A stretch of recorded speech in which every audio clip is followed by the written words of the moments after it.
Hello, my dear students. It's again a time for physics class for which you are waiting eagerly.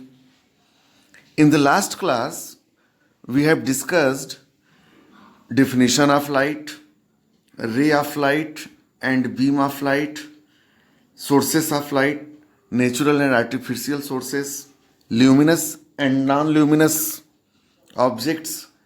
What are three different kinds of media? Transparent, translucent, opaque objects, properties of light and nature of light. Now it's a time to move forward. So we have to discuss today about the reflection of light. But before moving towards reflection, now give me the answer of this question, that what happens when light strikes any surface? There are three phenomena which occur simultaneously when light strikes any surface. The first one is reflection, means bouncing back of light. Second one is refraction, bending of incident ray of light. And third is absorption, means receiving energy. The energy, light energy, get absorbed by the striking surface. So we have to study about reflection today. So what is reflection? You have studied about reflection in earlier class. So recall the things which you have studied earlier. Reflection is the phenomenon of bouncing back of light in the same media on striking the surface of any object. As you can see here in the text, the same definition is given, and it is very clear with the figure that incident ray from left side strikes the surface, and after striking the surface, bouncing back into the same media. Okay? And there are two types of reflections. The first is regular reflection and the second one irregular or diffuse reflection. What is regular reflection? देखो, हम लोग जो भी reflection के बारे में पढ़ेंगे यह रेगुलर रिफ्लेक्शन ही होता है.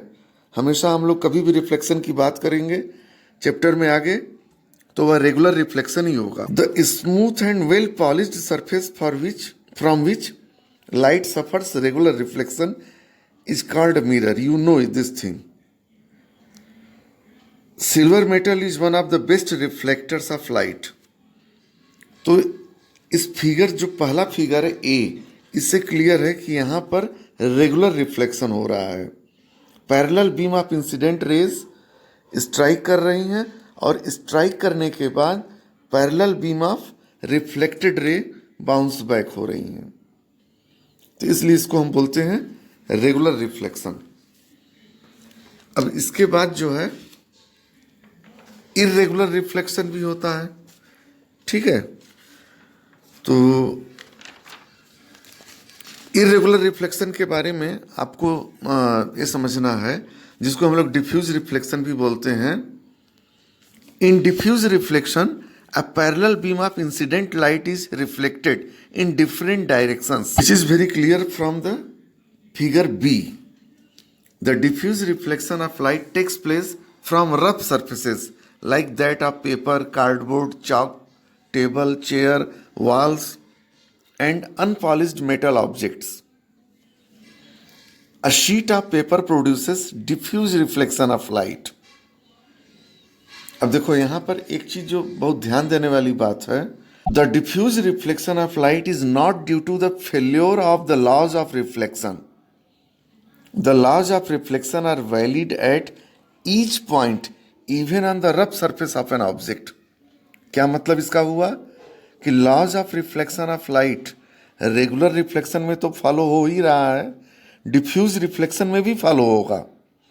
वहां भी जबकि पैरेलल इंसिडेंट रेज स्ट्राइक कर रही हैं, स्ट्राइक करने के बाद डिफ्यूज रिफ्लेक्शन में अलग अलग डायरेक्शन में वो बाउंस बैक होती हैं.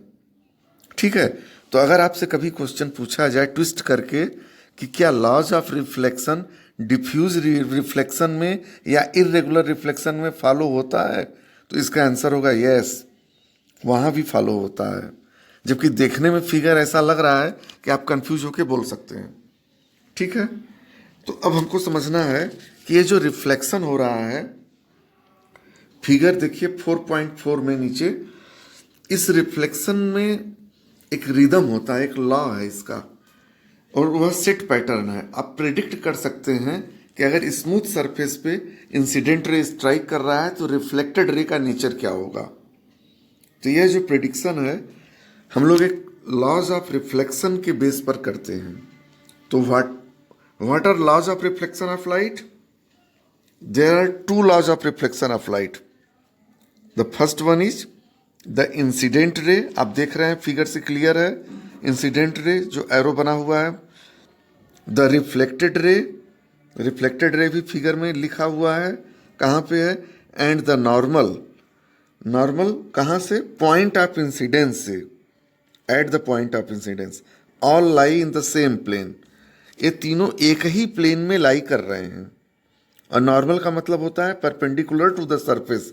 कौन सा सरफेस? Reflecting surface. कहाँ से ड्रॉ करना है? परपेंडिकुलर उस रिफ्लेक्टिंग सरफेस पे पॉइंट ऑफ इंसिडेंस से। ये बात हमेशा याद रखना। तो देखो फिगर से क्लियर है कि ओ एन नॉर्मल है। ठीक है, अब यहाँ पर इस इंसिडेंट रे, रिफ्लेक्टेड रे और नॉर्मल, तीन चीज़ें हो गई। और देखो फिगर से क्लियर है कि एंगल ऑफ इंसिडेंस क्या है और एंगल ऑफ रिफ्लेक्शन क्या है। ठीक है, तो एंगल ऑफ इंसिडेंस और एंगल ऑफ रिफ्लेक्शन यहाँ पे एक क्लियर हो गया। अब सेकेंड लॉ है the angle of reflection R is always equal to the angle of incidence I. Angle A O N is equal to I and angle N O B is equal to R. तो according to the second law angle I is equal to angle R. ठीक है, या angle are is equal to angle i. These laws of reflection are applicable to all types of reflecting surfaces, including spherical surfaces, जिसके बारे में हम लोग आगे पढ़ेंगे। ठीक है, अब यहाँ पर देखो फिगर 4.5 में, इस फिगर को ध्यान से देखो। एंगल ऑफ इंसिडेंस क्या है? एंगल ऑफ इंसिडेंस और एंगल ऑफ रिफ्लेक्शन दोनों यहाँ पे 0 डिग्री है। क्यों? क्योंकि एंगल ऑफ रिफ्लेक्शन की डिफिनीशन क्या है? Angle between incident ray and normal. और इंसिडेंट रे एलॉन्ग नॉर्मल है। देखो दिख रहा है कि नहीं फिगर से कि आती हुई रे नॉर्मल के एलॉन्ग आ रही है। And reflected ray is also along normal. तो यहाँ क्वेश्चन अक्सर एग्जाम में पूछा जाता है कि what will be the nature of the reflected रे when the incident ray is along normal. या इसी क्वेश्चन को दूसरे तरीके से पूछा जा सकता है कि why the reflected ray retraces its path when the incident ray is along normal. तो इसका आंसर यही है कि in order to follow the second laws of reflection the angle r must be equal to angle i, and if angle I is 0 then angle r also must be 0। So it is clear. तो अब आपको जितना यहाँ तक बताया गया उसका पूरा नोट्स बना लेना है। और यह जो वीडियो में नोट्स लिखा हुआ है इसकी भी मदद ले सकते हैं। पहले आपको पिछली क्लास में जो PDF टेक्स्ट दिया गया है उसकी भी मदद लेकर के नोट्स बना सकते हैं। जितने भी हेडिंग हैं सबको आप कॉपी में लिख सकते हैं। ओके।